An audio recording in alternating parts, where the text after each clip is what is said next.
Dear student, Ramen sir আজকে class 10 topic হচ্ছে পরমাণু নিউক্লিয়াস এবং তার মধ্যে কি পরমাণু তেজস্ক্রিয়তা, এই বিষয়টা আজকে আলোচনা করব।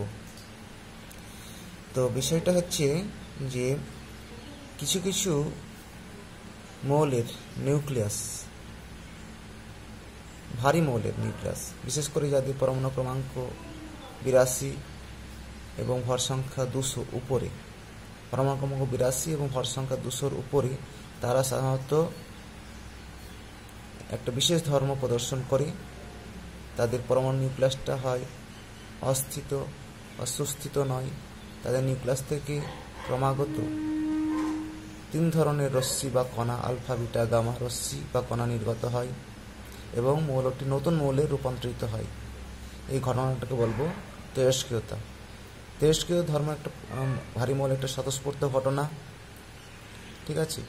তো শুধু ভারী মৌলের ক্ষেত্রে কি প্রযোজ্য হবে তেজস্ক্রিয়তা? না, সবসময় ভারী মৌলের ক্ষেত্রে না, বেশিরভাগ ক্ষেত্রে ভারী মৌলের ক্ষেত্রে, যেমন C14 কার্বন 14, তার ক্ষেত্রে তেজস্ক্রিয় ধর্ম, তেজস্ক্রিয় নিউক্লিয়াস বা পরমাণু বলতে পারি। এরকম কিছু ব্যতিক্রম আছে। তো ভারী মৌলে সাধারণত ভারী মৌলের নিউক্লিয়াস থেকে 3 ধরনের তেজস্ক্রিয় রশ্মি বা কণা নির্গত হয়। তাদের নাম দেওয়া হচ্ছে আলফা, বিটা, গামা। তাহলে কি নাম? তেজস্ক্রিয় পরমাণু নিউক্লিয়াস থেকে কি কি কণা নির্গত হয় তেজস্ক্রিয় রশ্মি রূপে? আলফা, বিটা এবং গামা, এই 3টে হচ্ছে তেজস্ক্রিয় রশ্মি। তেজস্ক্রিয় রশ্মি, ঠিক আছে। এর মধ্যে আলফাটা কি? আলফাটা কণা, আলফা কণা। এর প্রকৃতি কি? Helium ion. এর প্রকৃতি হচ্ছে হিলিয়াম আয়ন, He, যার প্রোটন সংখ্যা 2, ভর সংখ্যা 4, ঠিক আছে। বিটাটা কি? বিটাটাও একটা কণা, যার প্রকৃতি হচ্ছে একটা ইলেকট্রনের আধানের সমান। ইলেকট্রন আধান, ভর নেই, ভর সংখ্যা 0, ভর প্রায় নেই ধরতে গেলে, ভর সংখ্যা 0, -1। গামাটা কি? গামাটা হচ্ছে তড়িৎচুম্বকীয় তরঙ্গ। তোমরা পড়েছি তড়িৎচুম্বকীয় তরঙ্গ। এর উপাদান কি? তড়িৎচুম্বকীয় তরঙ্গের মূল উপাদান কি থাকে বলেছি? সবসময় ফোটন কণা, যে কোনো তড়িৎচুম্বকীয় তরঙ্গ, ভিজিবল লাইট, দৃশ্যমান আলো করে বেরিয়ে আসা, সকল এক্সট্রিং, আমার সব তড়িৎচুম্বকীয় তরঙ্গ, এগুলো বলেছি। তাহলে এই 3 ধরনের, এই দুটো কণা, আর এটা হচ্ছে রশ্মি, তেজস্ক্রিয় রশ্মি, ঠিক আছে। তো এরা তেজস্ক্রিয় পরমাণু নিউক্লিয়াস থেকে এত দ্রুত নির্গত হয়, এরা তো এর গতিবেগকে আলোর শূন্য মাধ্যমে আলোর গতিবেগের সমান, 3 × 10⁸ মিটার পার সেকেন্ড। এর গতিবেগ কত শূন্য মাধ্যমে? 3 × 10⁸ মিটার পার সেকেন্ড, ঠিক আছে। গামার তুলনায় এদের বেগ অনেকটাই কম। এর বেগ সব থেকে বেশি, বিটার বেগ একটু কম, আলফার বেগ সব থেকে কম। কিন্তু এদের বেগ যথেষ্টই, প্রত্যেকের যথেষ্ট বেগ থাকার জন্য এদেরকে কোনো সময় কণা না বলে রশ্মি বলি। অ্যাকচুয়ালি তেজস্ক্রিয় এই 3টে যে তেজস্ক্রিয় রশ্মি বা তেজস্ক্রিয় কণা, এরা বেগ এতটাই থাকে যে এদেরকে কণা না বলে কি বলে? রশ্মি। তেজস্ক্রিয় রশ্মি কোনগুলি হলো? আলফা, বিটা, গামা, 3টে তেজস্ক্রিয় রশ্মি। তেজস্ক্রিয়তা কি বললাম? মনে পড়ছে কি বললাম? যে ধর্মের জন্য সাধারণ কিছু উচ্চ ভর বিশিষ্ট মৌল, মানে সব অবস্থায় স্বতঃস্ফূর্ত হবে। তেজস্ক্রিয়তা একটা স্বতঃস্ফূর্ত ঘটনা, এটাকে বাইরে থেকে আমরা থামাতে পারবো না। তড়িৎ ক্ষেত্র, চুম্বক ক্ষেত্র, চাপ, তাপ দিয়ে থামাতে পারবো না, তাই এটা স্বতঃস্ফূর্ত হয়ে থাকবে, স্পন্টেনিয়াস ঘটনা। বিশেষ ধরনের অদৃশ্য বিকিরণ নিঃসরণ হয় এবং নতুন পরমাণু পরিণত হয়, তাকে তেজস্ক্রিয়তা বলবো। অর্থাৎ তেজস্ক্রিয়তা হচ্ছে ভারী মৌলের ক্ষেত্রে 2-1টা ব্যতিক্রম বললাম। এটা একটা স্বতঃস্ফূর্ত ঘটনা, সেখান থেকে আলফা, বিটা 3 ধরনের তেজস্ক্রিয় রশ্মি নির্গত হয়ে ওই মৌলটি নতুন মৌলে রূপান্তরিত হবে। এই ঘটনাকে বলা হয় তেজস্ক্রিয়তা। তো বিষয়টা হচ্ছে এটা একটা নিউক্লিয় ঘটনা, কারণ নিউক্লিয়াসে এটাই ঘটনা ঘটে, ভারী মৌলের নিউক্লিয়াসেই এই ঘটনাটা ঘটে, তাই এটা নিউক্লিয় ঘটনা। এটা স্বতঃস্ফূর্ত ঘটনা, এটাকে বাইরে থেকে চুম্বক ক্ষেত্র, তড়িৎ ক্ষেত্র, চাপ, তাপ দ্বারা থামানো যাবে না, তার স্বতঃস্ফূর্ত ঘটনা। এটা পরীক্ষায় একটা আসে, প্রমাণ যে তেজস্ক্রিয়তাকে নিউক্লিয়াসের স্বতঃস্ফূর্ত ঘটনা বা নিউক্লিয় ঘটনা বলা হয় কেন, এটা 2 নম্বর কোশ্চেন ব্যাখ্যা করো। ঠিক আছে, এখন প্রশ্ন হচ্ছে একটা ভারী মৌলের নিউক্লিয়াস থেকে বা নিউক্লিয়াস থেকে আলফা বিটা গামা ইত্যাদি রশ্মি নির্গত হয়, তাহলে কীরকম চেঞ্জ হবে, নতুন মৌলে রূপান্তরিত হবে, তা কীরকম চেঞ্জ হবে সেটা একটা দেখব। তার আগে দেখে নিই আলফা বিটা গামা এদের প্রকৃতি কেমন। প্রকৃতি দেখে নাও, দেখো আলফা হচ্ছে হিলিয়াম আয়ন প্লাস আধান ক্যাটায়ন, ঠিক আছে ধরতে পারি। বিটা হচ্ছে ইলেকট্রনের আধান বিশিষ্ট, তা কি বিটা তো ইলেকট্রন সিম্বল এটা। তার পরমাণু নিউক্লিয়াসে কি ইলেকট্রন থাকে? ইলেকট্রন থাকে না। পরমাণু নিউক্লিয়াস থেকে যখন একটা মাইনাস আধান বিশিষ্ট বাইরে নির্গত হয়, তখন পরমাণু নিউক্লিয়াসকে ব্যালেন্স করার জন্য, অর্থাৎ আধান সংরক্ষণ করার জন্য একটা পূর্ণ সংখ্যা বেড়ে যায়, এই ব্যাপারটা। তাই গামা রশ্মি কখন নির্গত হয়? যখন আলফা এবং বিটা রশ্মি নির্গমনের পর যখন নিউক্লিয়াসটি কি হয়, উত্তেজিত থাকে। উত্তেজিত মানে অতিরিক্ত এনার্জি লাভ করে।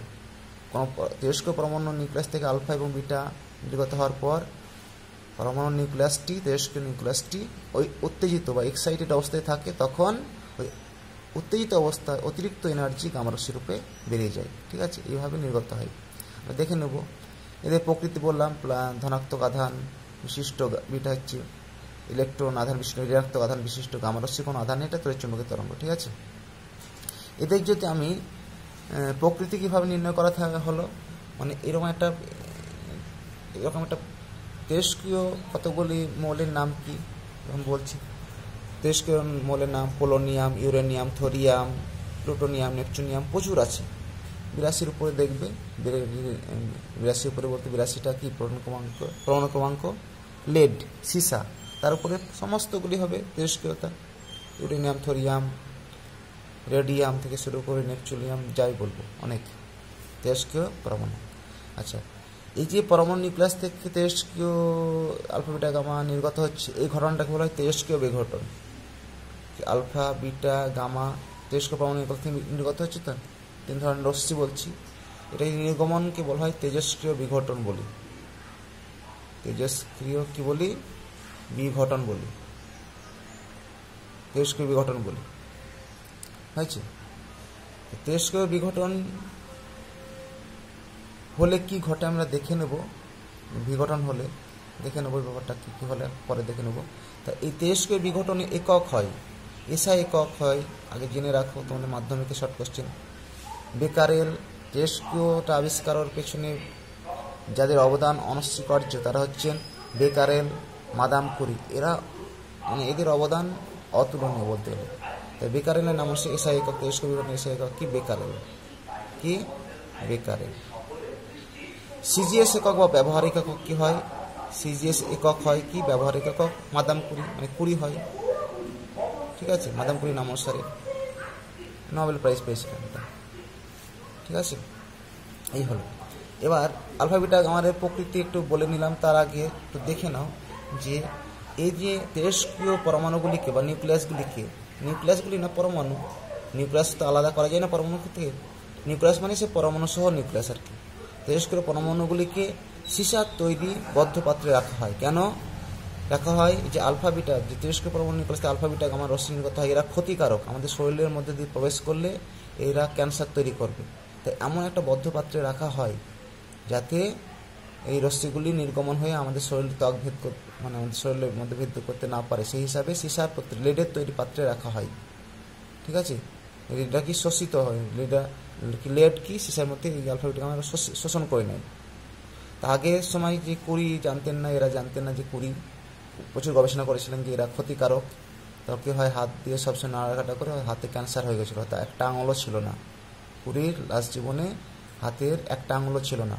যে এই তেজস্ক্রিয় বিঘটনের ফলে আলফা বিটা গামা রশ্মির প্রভাবে হাত সব কেটে বাদ দিতে হয়। পরবর্তী ক্ষেত্রে বিজ্ঞানীরা তোমার সীসার তৈরি পোশাক, ফিল্ম ব্যাস টেস্ট এইসবগুলি করে থাকেন তেজস্ক্রিয়তা আবিষ্কার এই ধরনের পরীক্ষার জন্য। তো সীসার তৈরি এরকম একটা পাত্রে, সীসার তৈরি একটা পাত্র মনে করো। এখানে রেখেছি রেডিও অ্যাক্টিভ মৌল, মানে কি তেজস্ক্রিয় মৌল, তেজস্ক্রিয় পরমাণু বা মৌল বলতে পারি রেখেছি। এখান থেকে কি কণার রশ্মি তিন ধরনের রশ্মি নির্গত হবে।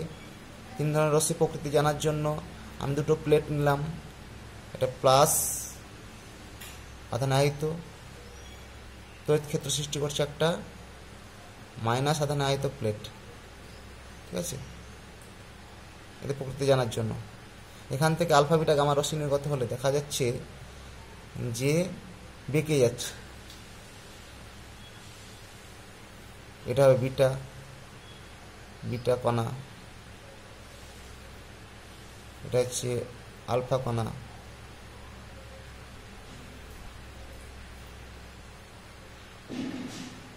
আর গামাটা বেরোচ্ছে না, গামাটা ডিরেক্ট বেরিয়ে চলে যাচ্ছে, গামা আরে দেখা যাচ্ছে বিটা কণা প্লাস প্লেটের দিকে বিক্ষেপণ হচ্ছে। বিক্ষেপণ মানে কি তার ডিরেকশন এই দিক থেকে বেঁকে যাচ্ছে। তাহলে বিটা কণা প্রকৃতি কী হবে? অবশ্যই মাইনাস হতে হবে, ঋণাত্মক হতে হবে, তাই না? ঋণাত্মক হতে হবে, তবে ঋণাত্মক মাইনাস প্লাস পরস্পরকে আকর্ষণ করবে। তো বিটা কণা প্রকৃতি কীরকম হবে? প্লাস আধানের বিপরীত, তবে আকর্ষণ করবে। তাই বিটা কণার প্রকৃতি হচ্ছে ঋণাত্মক আধানগ্রস্ত, তাই প্লাস আধান প্লেট দ্বারা আকৃষ্ট হচ্ছে। অনুরূপভাবে আলফা কণার প্রকৃতি কি? আলফা কার সঙ্গে আকর্ষিত হচ্ছে বলে বের করছে, আর অ্যাকচুয়ালি আলফা বিটা গামা একসঙ্গে নির্গত হয়েছিল, কিন্তু গামা রশ্মির কোনো আধান নেই, তাই ডিরেক্ট বেরিয়ে গেছে, আকর্ষণ করে না, তাই ডিরেক্ট বেরিয়ে চলে গেল। বিটা রশ্মির মাইনাস আধান ঋণাত্মক আধান বলেই প্লাসের দিকে বিক্ষিপ্ত হবে, বিক্ষেপণ হচ্ছে, মানে বেঁকে যাচ্ছে। আর আলফার এর কি প্রকৃতি কি? প্লাস প্লাস আধান আহিত বলেই, অর্থাৎ হিলিয়াম, হয়তো আগে প্রথমেই বলেছি, এই যে বলি এই পরীক্ষা থেকে এটা দেখলেন। তাহলে আলফা কোনো কোন দিকে বিক্ষেপণ হচ্ছে, মানে বেঁকে যাচ্ছে মাইনাস আধান আহিত প্লেটের দিকে, ঠিক আছে। এই যে এর মধ্যে কি তৈরি করছে? তড়িৎ ক্ষেত্র তৈরির ক্ষেত্রে কোনো বস্তুতে প্লাস বা মাইনাস আধান থাকা, তার মধ্যে চতুর্দিকে কী সৃষ্টি হয়? একটা তড়িৎ ক্ষেত্র সৃষ্টি হয়। তাহলে এরা কোন ক্ষেত্রের মধ্যে দিয়ে যাচ্ছে? তড়িৎ ক্ষেত্রের মধ্যে দিয়ে যাচ্ছে। ক্ষেত্রে গেলে কী হবে? প্লাস প্লেটের দিকে বিটা কণা এবং মাইনাস প্লেটের দিকে আলফা কণা বিক্ষেপণ হবে, গামা রশ্মি ডিরেক্ট বেরিয়ে যাবে। তাহলে এ থেকে বোঝা যায়, এই পরীক্ষা থেকে বোঝা যায় যে বিটা কণার প্রকৃতি ঋণাত্মক আধান আহিত, আর আলফা কণার প্রকৃতি হচ্ছে কি? ধনাত্মক আধান আহিত, গামা রশ্মি কোনো আধান নেই, নিস্তড়িৎ, ঠিক আছে। তড়িৎ ক্ষেত্র দিয়ে যাচ্ছে, এটা তড়িৎ ক্ষেত্র হয়েছে। এরকমভাবে প্রকৃতি করা যায়। এবার পরীক্ষা একটা আসে, 3 ধরনের তেজস্ক্রিয় রশ্মি আলফা বিটা গামা, এদের তুলনা করো। তুলনাটা তোমাদের বইয়ে সুন্দর একটা ছক আছে, সেই ছকটা তোমরা করবে, ছকটা ভালো করে পড়বে, তাহলে করে নিতে হবে। কিছুই না, তুলনা যে ইলেকট্রনের একটা এর আধান হচ্ছে ইলেকট্রনের একটা আধানের সমান, জেনে নেবে। এটা হচ্ছে প্রোটনের দুটো প্লাস, মানে প্রোটনের আধান দ্বিগুণ করে দেবে, 2 দিয়ে গুণ করবে। একটা ইলেকট্রন ও প্রোটনের আধানকে 2 দিয়ে গুণ করলে আলফা কণার আধান পেয়ে যাবে, ঠিক আছে। এইভাবে ভর কত? ইলেকট্রনের ভরের সমান। এর ভর কত? হিলিয়াম আয়নের ভরের সমান, এই ব্যাপারটা হয়েছে। এবার যেটা আমরা বলবো, যেটা পরীক্ষায় আসে 1 মার্কে, ধরো দিল 1 নম্বর, তেজস্ক্রিয় রশ্মিগুলির আধানের তুলনা করো। আধানের তুলনা, আধান কার বেশি? আধান আলফার বেশি, তারপর কার কম? তারপর বিটার কম। আধান কেন আলফার বেশি? এটা 2 প্লাস আছে, তো আধান বেশি, 2 প্লাস, এটা মাইনাস, একটা মাইনাস সমান মানে একটাই তো। 2 প্লাস মানে 2টো প্রোটন আধানের সমান। আলফা কোণার আধানটা কার সমান? 2টো প্রোটন আধানের সমান, 2 প্লাস আছে, প্লাস 2 আছে। আর বিটা কোণা একটা ইলেকট্রনের আধানের সমান। তাহলে আলফা কোণার আধান বেশি, গামার তো নেই। এটা হচ্ছে মানের কি ক্রম? অধক্রম। কী ভাষা দিলাম? মানের নিম্নক্রম, নিম্নক্রম বা এটাকে অধক্রমও বলি। অধক্রম মানে কি? বড় থেকে ছোট। ঊর্ধ্বক্রম বললে যদি বলি, এরকম বলি, gamma less than beta less than alpha যদি বলি, এটা মানের কি ক্রম? দুটো একই জিনিস করেছি, আলফা সবসময় বড় আধানের দিক থেকে, আধান বলছি, মানের ঊর্ধ্বক্রম, ছোট থেকে বড় হবে, ঠিক আছে। এটা ব্যাপারটা। আধান হলো 2। ভর যদি বলি, ভরের তুলনা করি, ভর সবসময় কি আলফার বেশি, বিটার বেশি, গামার বেশি, ঠিক আছে। এটা মানের কি ক্রম? অধক্রম। কেন ভর বেশি? তো এখান থেকেই, এটা একটা হিলিয়ামের নিউক্লিয়াস বা হিলিয়ামের পরমাণু ভর যেরকম হবে, আলফা কোণা ভর তাই হবে। আর একটা হিলিয়াম পরমাণু এর ভর তো বেশি, আর ইলেকট্রন ভর তো খুবই কম, ইলেকট্রনের ভরের সমান। আর গামার তো তড়িৎচুম্বকীয় তরঙ্গ, তার তো ভরই নাই ধরতে গেলে, ফোটন কণা সেই ধরতে গেলে ভরই নেই, এরকম ব্যাপারটা। তাহলে ভর কার বেশি? আলফার বেশি, তারপর হচ্ছে কি আলফার বেশি, তারপর বিটা, তারপর হচ্ছে কি গামা। অধক্রম হলো ভর 3, 2 হলো 3। আর কি বলবো? ভেদন ক্ষমতা, গতিশক্তি বলতে পারি, ঠিক আছে। দেখে না, অনেকগুলি আছে। আধান হলো, ভর হলো, আর কি বলতে পারি? আধান, ভর, আর ভেদন ক্ষমতা দিই, এগুলি এক মার্কে ভেদন ক্ষমতা। ভেদন ক্ষমতা বলি, ভেদন ক্ষমতা কার বেশি? গামা রশ্মির, গামা, তারপর বিটা, তারপর আলফা। মানের কি? অধক্রম।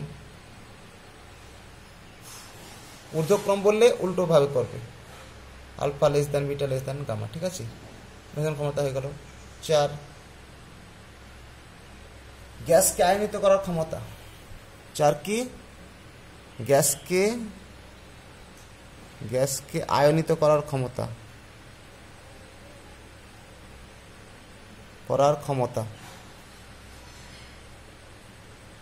কার আধান বেশি? আলফার বেশি। দুটো প্লাস বলেছি, দুটো প্রোটন আধান, এ তো একটা ইলেকট্রন আধান, এ তো আধানই নেই। তাহলে আধান গ্যাসকে আয়নিত করার ক্ষমতা কার বেশি? আলফার বেশি, আলফার বেশি, তারপরে বিটা, তারপরে গামা। এটা কি ক্রম? মানের অধক্রম। মানের কি? এটা মানের কি ক্রম? অধক্রম হলো, ঠিক আছে।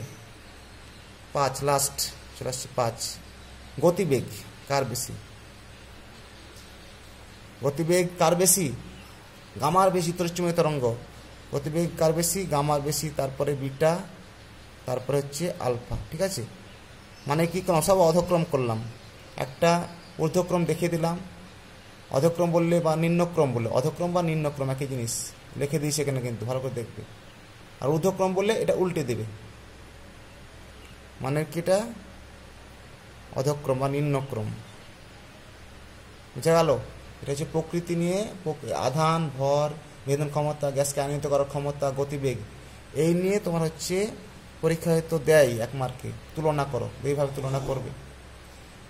এবার আলফা বিটা এইভাবে তুলনা করা যায়। এবার এদের সম্পর্কে, প্রকৃতি সম্পর্কে বা এই সম্পর্কে একটা ছক আছে, ছকটাও করে নেবে, ঠিক আছে। এই হলো, আর সামান্য একটু আছে বলে নিই। এবার যখন একটা পরমাণু নিউক্লিয়াস থেকে আলফা বিটা গামা রশ্মি নির্গত হবে, তখন পরমাণু নিউক্লিয়াসটি কীরকম চেঞ্জ হবে, নতুন মৌলে রূপান্তর হবে, সেটা দেখাচ্ছি। দেখো নেক্সট পেজে, আচ্ছা এখানে দেখে দিই,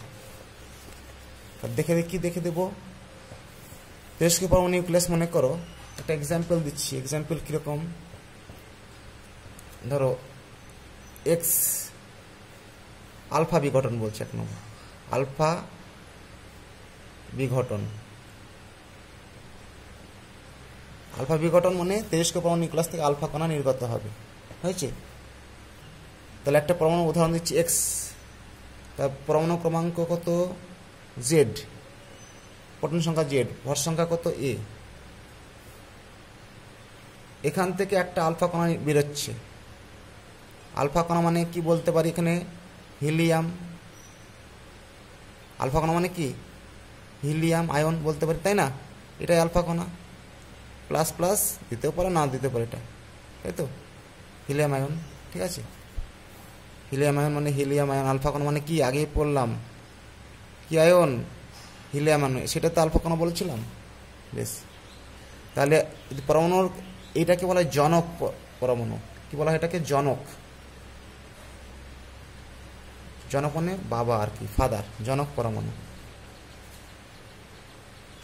এখান থেকে একটা আলফা কণা বেড়ে গেছে, তাহলে কি কমবে? নতুন মৌলে পরিণত হবে। একটা এক্স মৌল ছিল, নতুন মৌল হলো কি? ওয়াই হলো, ওয়াই হয়ে গেল, নতুন মৌল ওয়াই হলো। তাহলে 2 বেরিয়ে গেছে, পরমাণু নিউক্লিয়াস 2 কমে গেছে, তাহলে পরমাণু ক্রমাঙ্ক 2 কমেছে, মানে কি করতে হবে? নতুন মৌলটার পরমাণু ক্রমাঙ্ক জেড থেকে 2, জেড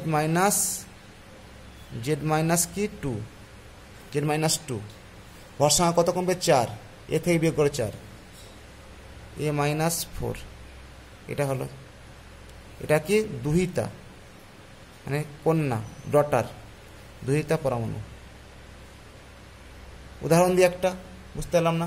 যদি আলফা বিঘটন, তেজস্ক্রিয় বিঘটন, আলফা বিঘটন হলে কি পরমাণু ক্রমাঙ্ক কত হবে? আলফা, এটা আলফা কণা মানে হিলিয়াম আয়ন, যদি আলফা কণা নির্গত হয় তাহলে পরমাণু ক্রমাঙ্ক 2 কি কমবে, আর ভর সংখ্যা 4 কমবে।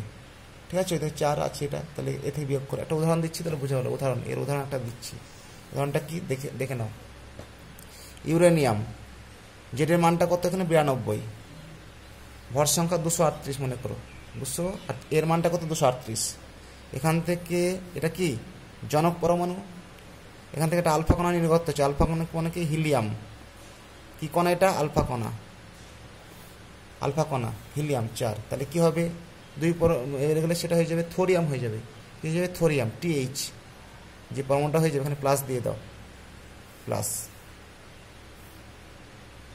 দিচ্ছি থোরিয়াম। তাহলে 2 কমবে, তাহলে কত হবে 92 থেকে কত হবে, কার পরমাণু ক্রমাঙ্ক 90, থোরিয়ামের, TH, থোরিয়াম। ভর সংখ্যা কত কমবে 4, তাহলে 238 থেকে বিয়োগ করে 4 কমলে কত হবে 234। ঠিক আছে, ইউরেনিয়াম, এটা কি থোরিয়াম হলো, থোরিয়াম। তাহলে আলফা কণা রয়ে গেলে নিচে 2 কমবে, মাথায় 4 কমবে, এটা মনে রাখবে সবসময়। ঠিক আছে, এটা হলো আলফা বিঘটন হলো। বিটা বিঘটন যদি হয় 2 বিটা বিঘটন মানে তেজস্ক্র পরমাণু নিউক্লিয়াস থেকে যদি বিটা কণা বের করতে হয় তাহলে কি ঘটবে দেখো, ভর সংখ্যা কোনো চেঞ্জ হবে না, পরমাণু ক্রমাঙ্ক 1 বেড়ে যাবে। উদাহরণ দিচ্ছি, ধরো পি, এটা জনক পরমাণু, PZ পরমাণু ক্রমাঙ্ক, একটা উদাহরণ দিচ্ছি, ভর সংখ্যা A। এখান থেকে একটা কি বিটা কণা নির্গত, বিটা মানে কি বলেছিলাম, বিটা কণা একটা ইলেকট্রনের আধানের সমান, এটা কি কণা বিটা কণা। তাহলে প্রোটন সংখ্যা ব্যালেন্স করতে গেলে কি হবে দেখো, এখানে নতুন মৌলটা হচ্ছে, নতুন মৌল রূপান্তর হবে বলেছি, নতুন মৌল হচ্ছে কিউ হলো, এটা জনক পরমাণু, এটা কি ডটার। তাহলে ব্যালেন্স করতে গেলে কত হবে, একটা পরমাণু নিউক্লিয়াস থেকে মাইনাস দাও যদি বেড়ে যায়, তাহলে ব্যালেন্স করতে গেলে কি হবে, এটা একটা বেড়ে যাবে, তবেই তো ব্যালেন্স হবে, বিষয়টা হচ্ছে। তাহলে এটা হয়ে যাবে Z+1, 1 বেড়ে যাবে এখানে। দেখো এই Z+1 এর সঙ্গে -1 যোগ করো, +1 -1 কেটে যাবে, কত হবে Z হবে, Z+1 হলো তো, এটার সঙ্গে -1 যোগ করো, তাহলে Z+1 -1 +1 কেটে যাবে, তাহলে Z থাকবে, ঠিক আছে, আর ভর সংখ্যা একই থাকবে। তাহলে কোনো তেজস্ক্র পরমাণু বিঘটনের ফলে কি পরমাণু ক্রমাঙ্ক 1 বাড়বে, ভর সংখ্যা সেম থাকবে, হয়েছে। এটা বিটা কণা সিম্বল -1 0 e টু দি পাওয়ার, হয়েছে। উদাহরণ দিচ্ছি, উদাহরণ ধরো C6, এটা কি জনক পরমাণু, এটা ডটার মানে কি দুহিতা পরমাণু। উদাহরণ দিচ্ছি, এটার উদাহরণ দিচ্ছে একটা C14 এটা রেডিও কার্বন মানে কি, এটা হচ্ছে জীবাশ্ম জ্বালানির বয়স বা পৃথিবীর বয়স বলছি, কোনো পুরোনো কাঠের বয়স, এসব জানার জন্য